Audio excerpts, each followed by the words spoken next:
Welcome back to the United Nations Fantasy Football League and to the Web Mistresses 2012 post-draft analysis. Finally, after all these years, Spartans gets the #1 draft pick. He's been on the Web Mistresses secret favorite list all these years. Not sure he's even made the playoffs, but much less sniffed the championship, but he's loyal and always willing. The good, he picked up Arian Foster, Marquis Colston, Brandon Pettigrew, and the Ravens defense. The bad, Frank Gore, who will be replaced by Kendall Hunter very soon, and Eli Manning, who despite his many Super Bowl rings, is average at best. Sorry, Sparty, Web Mistress predicts no playoffs for you. We will blame it on the fact that you are moving to your new home. At #2 is the Web Mistress herself. Let's just say the only reason she likes her team is because of Dan Bailey and Brandon Weeden. With heart palpitations nearly causing a medical emergency, she went against her better judgment and picked up her nemesis, Peyton Manning, because she hates all things Manning. Too long of a story to be told here. She absolutely despises her fantasy team.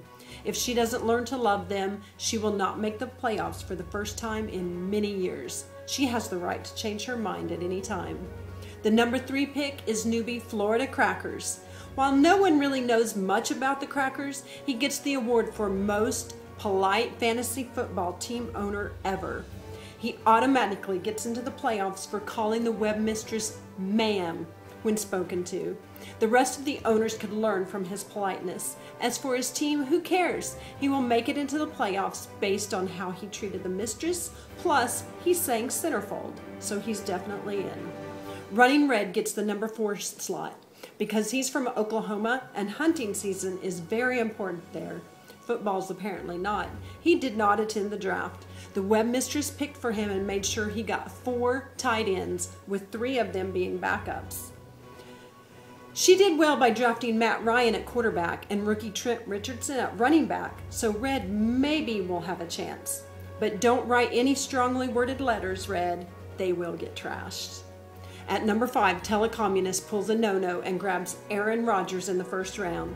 Many would disagree with the Web Mistress's theory of a quarterback-free first round, and apparently the Communist is one of those. In another controversial move, he drafts Rob Gronk, a tight end, in the second round. He must be using the reverse draft order theory.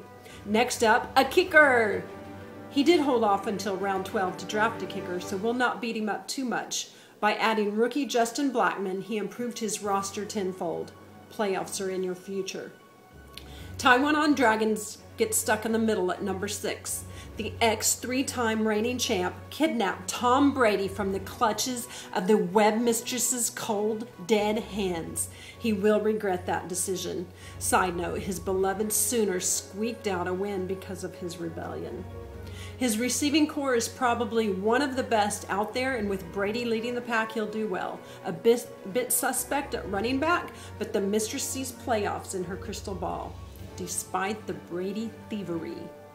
The real Los Fritos is back. It had to take an imposter to win it for him, but we are glad he has returned to his rightful place. At #7, he, like his predecessors, picks up a quarterback in round 1. Drew Brees, the highest paid player in NFL history. He should do well unless his money-grubbing hands quits throwing touchdowns. And one of his running backs, Maurice Jones-Drew, why do men have hyphenated names?